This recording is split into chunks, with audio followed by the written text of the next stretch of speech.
नमस्कार। नगर पालिका चुनाव की वेला में दमों के दमदार कार्यक्रम में आज हमारे खास मेहमान हैं श्री नितिन चौरसिया जी। युवा जोश है, खरोश है, पूरी तरह से होश है। लगातार 2 बार असाटी वार्ड नंबर 1 से पार्षद रहे हैं। पिछली बार इनकी धर्मपत्नी को इतना समर्थन मिला था कि दूसरे प्रत्याशियों ने अपने नाम वापस कर लिए थे।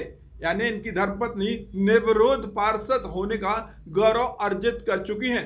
करीब 15 साल से राजनीति में सक्रिय हैं, ग्रेजुएट हैं, यानी बीकॉम तक शिक्षित हैं, लगातार सक्रिय बने रहते हैं। ऐसे वार्ड से पार्षद हैं जो कांग्रेस का गढ़ कहा जाता था। राजनीति में कदम इन्होंने पूर्व वित्त मंत्री श्री जयंत मलैया से प्रेरित होकर रखा था और लगातार भाजपा से जुड़े रहे।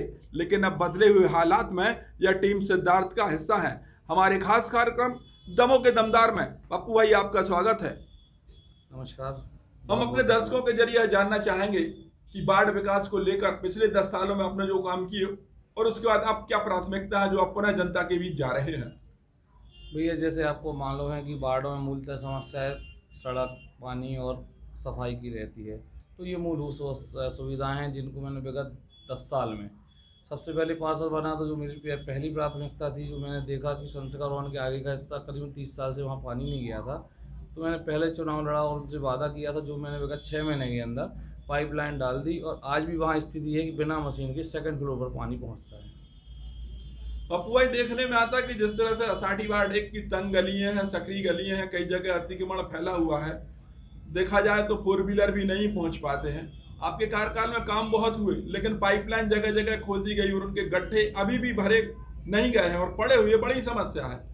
वर्तमान जो प्रदेश की सरकार की जो नल की योजना है वो पूरे 39 वार्ड में चल रही है। चूँकि मैं कोशिश में था, क्योंकि मेरे वार्ड में पानी का सिस्टम प्रॉपर बिछा हुआ था, लेकिन शासन का आदेश था और उन्होंने फिर अपनी लाइनें डाली हैं। वर्तमान में असाटी वार्ड 1 ही नहीं, लगभग शहर के 39 वार्ड खुदे हुए पड़े हैं, जिनमें रेस्टोरेशन भी नहीं हो पा रहा है।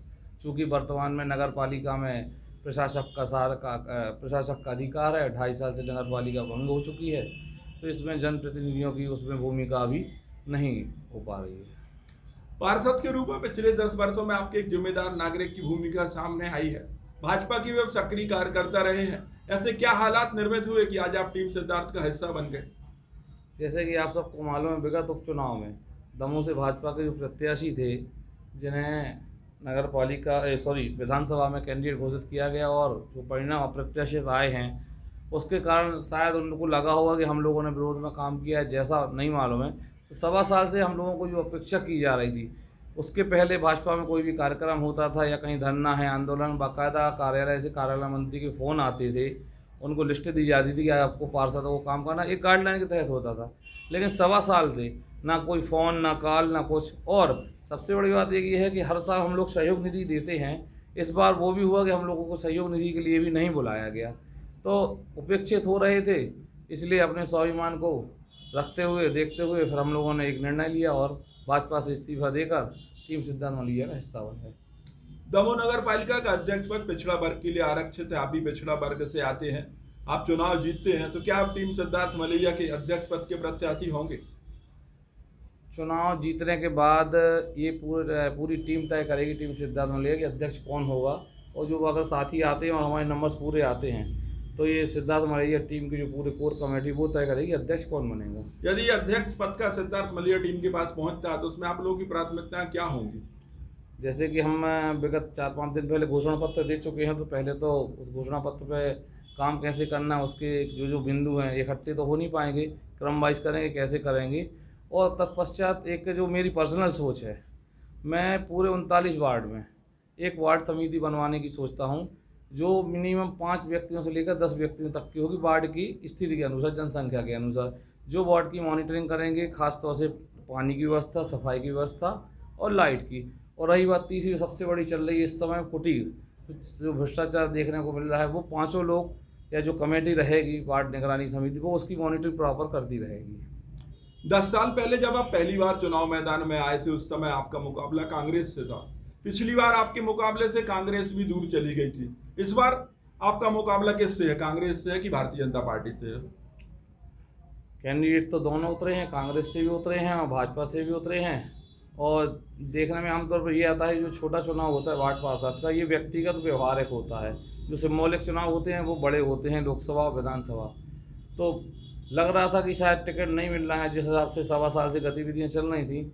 ये चुनाव मैं नहीं लड़ रहा हूँ, मुझे मेरे वार्ड की जनता के द्वारा लड़ाया जा रहा है। उन्होंने फोर्स किया कि भैया आपको लड़ना है, और हम निर्दलीय के रूप में उतर आए मैदान में। पार्षद के अलावा दूसरे जो चुनाव होते थे, विधानसभा के चुनाव, लोकसभा के चुनाव, हर बार आप जनता के बीच में कमल के लिए वोट मांगने जाते थे। इस बार आप इरादे हैं नेक और चुनाव चिन्ह किक, यह बात कर रहे हैं। ऐसे में जनता को आपको कैसे समर्थन मिल रहा है? जनता का, मैंने फिर आपको कहा कि मुझे जो चुनाव लड़वाया जा रहा है, मेरे वार्ड की जनता के द्वारा लड़वाया जा रहा है, और जनता का पूरा समर्थन है। बहुत बहुत बधाई आपको, एडवांस में शुभकामनाएं पप्पू भाई जी। आप हमारे वार्ड के लोगों के बीच में पूर्व की अपेक्षाओं से अधिक खरे उतरे। यदि नगर पालिका में आपकी पार्टी को बहुमत मिलता है तो आप भी अध्यक्ष पद के दावेदारों में शुमार रहें। इन्हीं शुभकामनाओं के साथ हमारे दमों के दमदार कार्यक्रम में शामिल होने के लिए बहुत बहुत धन्यवाद।